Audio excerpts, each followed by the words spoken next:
আজকে কিছু হয় নাই, সবাই কিছু হয় নাই। বাচ্চাটার এই অবস্থা হলো কি? বাচ্চাটা তো আমি নিজে মারলাম। নিজে বাচ্চা কেন? ওই যে বাচ্চাটা হওয়ার পর হাতে আমি ভালো করে রান্না করি খাইতে পারি না, আর একটা মেয়ে আছে তাকেও সেবা যত্ন করতে পারি না, এইটাই সমস্যা। বাচ্চাটার জন্ম দিলেন কেন? জন্ম তো দিলাম, তারপরে কেন জানি এরকম আমি নিজেও বলতে পারছি না। আচ্ছা, বাচ্চাটার বয়স কত? 5 মাস। আর আরো একটা বাচ্চা আছে না আপনার, সেটার 6 বছর হলো। আপনার বিয়ের বয়স কত? 19 সালে 18 সালে বিয়ে হয়েছে, 8 বছর হয়েছে। আপনার নাম? তুলসী রানী। রানাগঞ্জ থানায় শ্রী বাবুলাল রায়, তার স্ত্রীর নাম হচ্ছে তুলসী রানী রায়।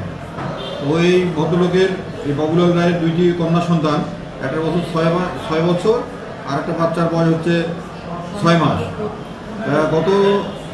গতকালকে 14/9/25 তারিখে তারা এই বাবুলাল রায়ের হোটেলে শ্রমিকের কাজ করে জীবিকা নির্বাহ করে বা সংসার চালায়।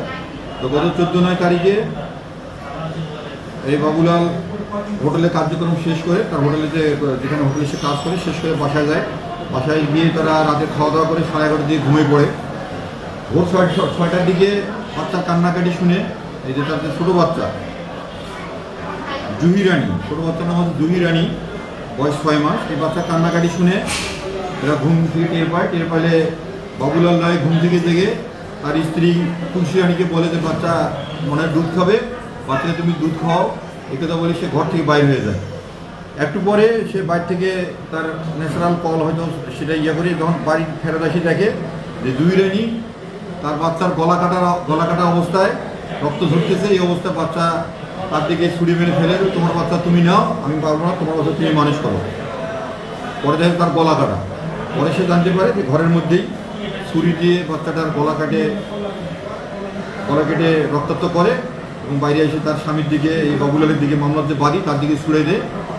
পরে এই রক্তক্ষরণের কারণে, যেহেতু ছোটো বাচ্চা, রক্তক্ষরণের কারণে বাচ্চাটা ঘটনাস্থলে মারা যায়। পরবর্তীতে পুলিশ, তারাগঞ্জ থানা পুলিশ সংবাদ পেয়ে ঘটনাস্থলে যায়।